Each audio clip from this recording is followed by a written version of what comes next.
Good morning students. कक्षा 12 के विषय भौतिक विज्ञान का आज हम नए अध्याय की शुरुआत कर रहे हैं। अध्याय 12 राजस्थान बोर्ड के अंदर ये अध्याय 12 है, प्रकाश की प्रकृति, नेचर ऑफ लाइट। हमने किरण प्रकाशिकी में प्रकाश का अपवर्तन, परावर्तन आदि घटनाओं के बारे में, प्रकाश का पूर्ण आंतरिक परावर्तन एवं प्रकीर्णन, इन घटनाओं के बारे में अध्ययन किया और कुछ प्रकाशिक उपकरणों के बारे में अध्ययन किया, सूक्ष्मदर्शी और दूरदर्शी। अब हम प्रकाश की प्रकृति के बारे में अध्ययन करेंगे कि जो प्रकाश है उसकी क्या प्रकृति होती है। देखिए, प्रकाश की प्रकृति का अध्ययन करने के लिए बहुत से वैज्ञानिकों ने काम किया और कुछ सिद्धांत व्यापक रूप से दिए गए प्रकाश की प्रकृति को समझाने के लिए। जैसे कि जो प्रमुख सिद्धांत कुछ दिए गए, न्यूटन का कणिका सिद्धांत, हाइगेन का तरंगाग्र सिद्धांत, मैक्सवेल का विद्युत चुंबकीय तरंग सिद्धांत और प्लांक का क्वांटम सिद्धांत। जैसे जैसे समय गुजरता गया, प्रकाश की द्वारा जो प्रदर्शित घटनाओं की व्याख्या अपने अपने सिद्धांतों द्वारा की जाने लगी। कुछ सिद्धांत ऐसे थे जिनके द्वारा प्रकाश की कुछ घटनाओं को समझाया गया उस सिद्धांत के आधार पर, लेकिन आगे चलकर जब कुछ और प्रयोग किए गए और प्रकाश द्वारा प्रदर्शित होने वाली घटनाओं पर उनको अप्लाई किया गया तो वो फेल हो गए। यानी उनके द्वारा प्रकाश की जो द्वारा प्रदर्शित घटनाएं थी, उन सिद्धांतों द्वारा उनको समझाया नहीं जा सका। फिर जब नहीं समझाया जा सका तो फिर नया सिद्धांत आया, फिर वो किसी घटना पर जाकर फेल हुआ, फिर एक नया सिद्धांत आया। तो लास्ट में जाकर हम क्या देखते हैं कि कोई भी सिद्धांत पूर्ण रूप से प्रकाश की प्रकृति की व्याख्या नहीं कर पाता है। तो उसके बारे में हम आगे अध्ययन करेंगे। पहले देखते हैं न्यूटन का कणिका सिद्धांत क्या है। देखिए, सबसे पहले आज से 400 साल पहले की बात है, शुरुआत हुई थी भौतिक घटनाओं को समझने की। तो उसमें न्यूटन ने सबसे पहले प्रकाश की प्रकृति के बारे में बताया कि प्रकाश स्रोत से जो प्रकाश है वो कुछ छोटे छोटे कण, सूक्ष्म कणों के रूप में उत्सर्जित होता है। यानी जो प्रकाश है जो हमें दिखाई देता है वो कैसा है, प्रकाश स्रोत से सूक्ष्म कणों के रूप में उत्सर्जित होता है। और ये कण जो हैं प्रकाश के वेग से सभी दिशाओं में विचरण करते हैं, प्रकाश के वेग से सभी दिशाओं में गमन करते हैं। इसे न्यूटन का कणिका सिद्धांत कहा गया। इस सिद्धांत के द्वारा प्रकाश की जो ऋजु रेखीय संचरण होता है, यानी प्रकाश सदैव सीधी रेखा में गमन करता है, उसकी व्याख्या कर दी गई कि जो कण हैं वो सीधे सीधे चल रहे हैं। प्रकाश के अपवर्तन की व्याख्या कर दी गई, प्रकाश का परावर्तन की व्याख्या इससे कर दी गई। लेकिन जब और नई घटनाएं प्रकाश के द्वारा प्रदर्शित जो की जाती हैं वो विचार में आई, जैसे प्रकाश का व्यतिकरण, प्रकाश का विवर्तन, प्रकाश का ध्रुवण, उन घटनाओं की व्याख्या करने में यह सिद्धांत पूर्ण रूप से विफल हो गया कि प्रकाश कणिकाओं के रूप में होता है। तो व्यतिकरण, विवर्तन, इस सिद्धांत ने किस किस की व्याख्या की, ऋजु रेखीय संचरण की।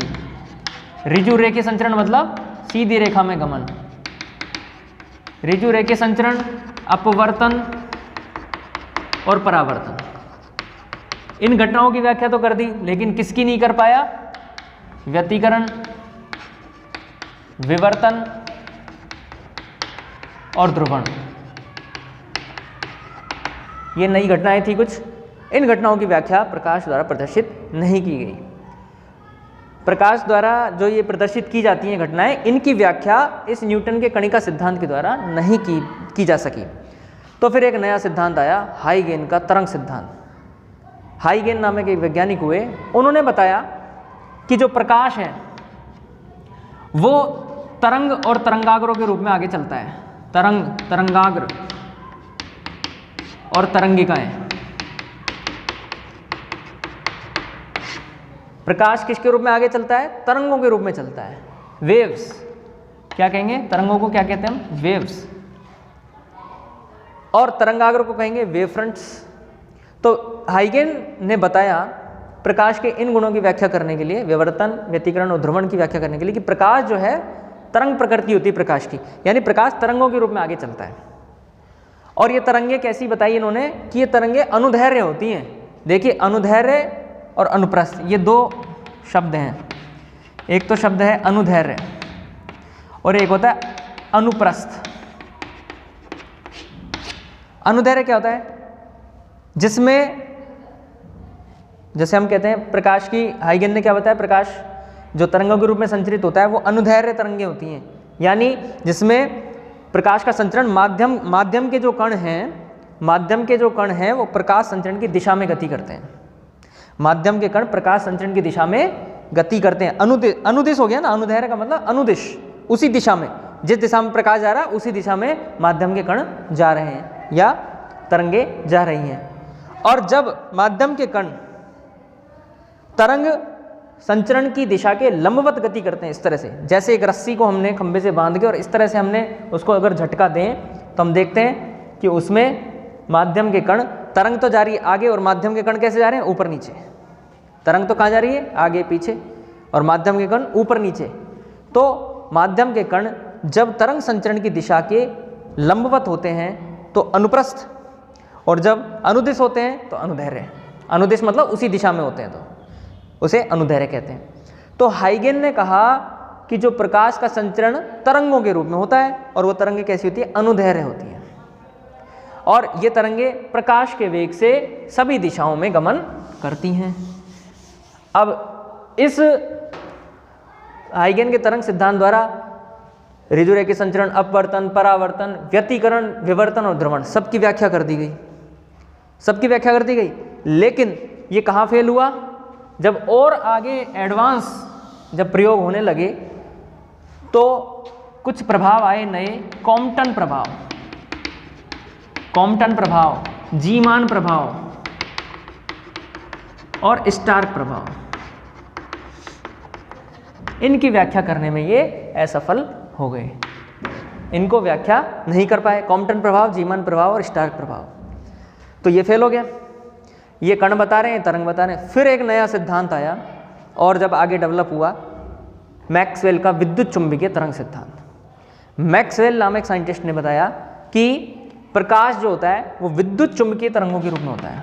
विद्युत चुंबकीय, इलेक्ट्रोमैग्नेटिक, यानी प्रकाश की जो तरंग है उसके अंदर विद्युत के गुण भी हैं और चुंबक के भी हैं, यानी उसमें विद्युत की तरंग भी है और चुंबक की तरंग भी है। अब ये दोनों तरंगें एक साथ कैसे चलेंगी? उसने बताया कि जो प्रकाश की विद्युत चुंबकीय तरंग होती है उसमें विद्युत क्षेत्र और चुंबकीय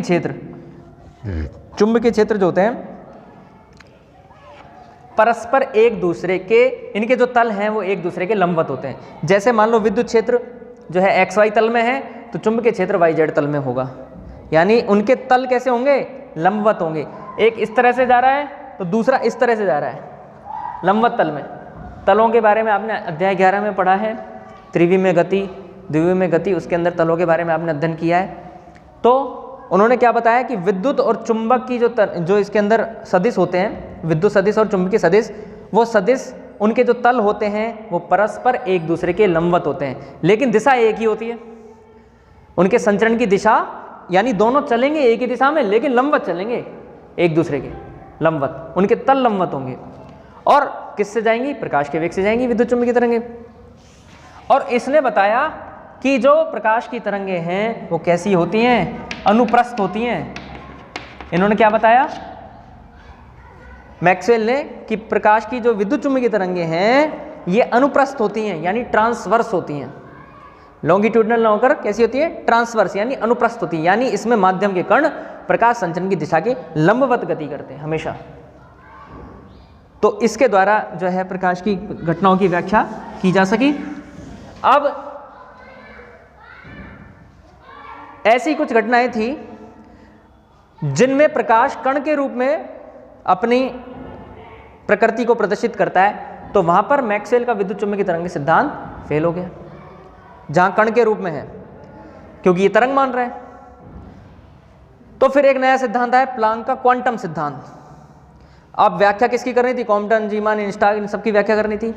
तो फिर प्लांक का क्वांटम सिद्धांत आया, नया सिद्धांत। इन प्लांक नामक जो वैज्ञानिक थे उन्होंने बताया कि जो प्रकाश होता है ये किसके रूप में होता है? प्रकाश ऊर्जा के छोटे छोटे पैकेट के रूप में होता है। छोटे छोटे पैकेट या बंडल के रूप में होता है।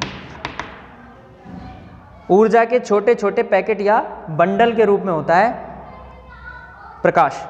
तो ये एक नया सिद्धांत आ गया और उस छोटे छोटे पैकेट या बंडल को उन्होंने क्या नाम दिया? क्वांटम। क्या नाम दिया? क्वांटम। कि जो प्रकाश है वो क्वांटम से मिलकर बना है, यानी छोटे छोटे पैकेट। जैसे हम चीनी लेने गए तो चीनी किससे मिल गई? जो छोटे छोटे दानों से मिलकर बनी है, ठीक है। तो वो क्वांटम, उसको मान लें हम, अगर चीनी के एक दाने को क्वांटम, तो 1 किलो चीनी लेने गए तो उसमें इतने सारे दाने आए, ठीक है। तो वो इसी तरह से प्रकाश ऊर्जा के छोटे छोटे पैकेट या बंडल के रूप में होता है, ठीक है। और जो इस सिद्धांत के अंदर जो ऊर्जा बताई प्रकाश की, वो ऊर्जा उसकी आवृत्ति के समानुपाती होती है। ऊर्जा किसके समानुपाती होती है? उसकी आवृत्ति के। और जब समानुपाती का चिन्ह हटाएंगे तो एक स्थिरांक h लगाएंगे यहाँ पर, और इस h को बोलते हैं प्लांक स्थिरांक। क्या बोलते हैं? Planck constant. प्लांक स्थिरांक बोलते हैं h को, और इसका मान होता है 6.62 गुणा 10 की घात minus 34 joule second.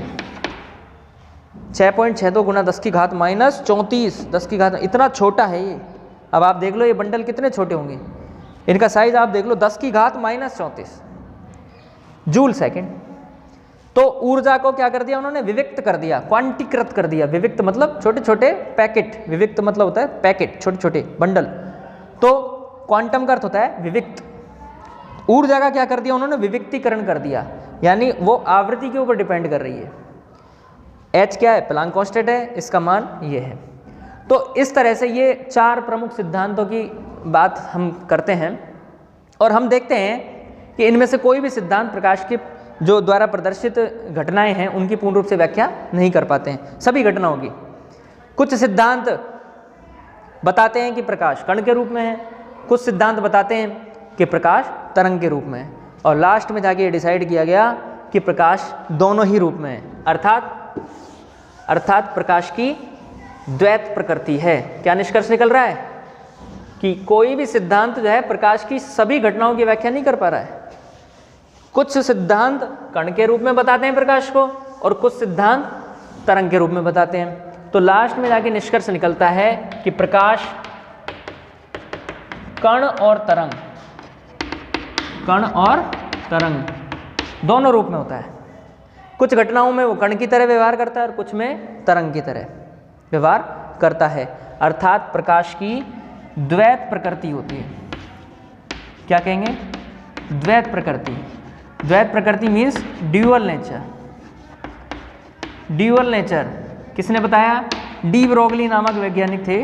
De Broglie नामक वैज्ञानिक थे, उन्होंने बताया कि प्रकाश की कैसी प्रकृति होती है? द्वैत प्रकृति, ड्यूअल नेचर, दोहरी, दोगलापन है। कभी तो कण के रूप में और कभी वो तरंग के रूप में अपनी जो प्रकाश की घटना है वह व्यक्त करता है। डी ब्रोगली नामक वैज्ञानिक थे, इन्होंने बताया था ये सबसे पहले। तो इस तरह से ये कुछ सिद्धांत हमें दिए गए। अगले टॉपिक में हम जो इस अध्याय में दिया गया है कि हाइगेन का जो तरंगाग्र सिद्धांत है, द्वितीयक तरंगिकाओं का सिद्धांत है, उसके बारे में हम विस्तार से अध्ययन करेंगे। धन्यवाद।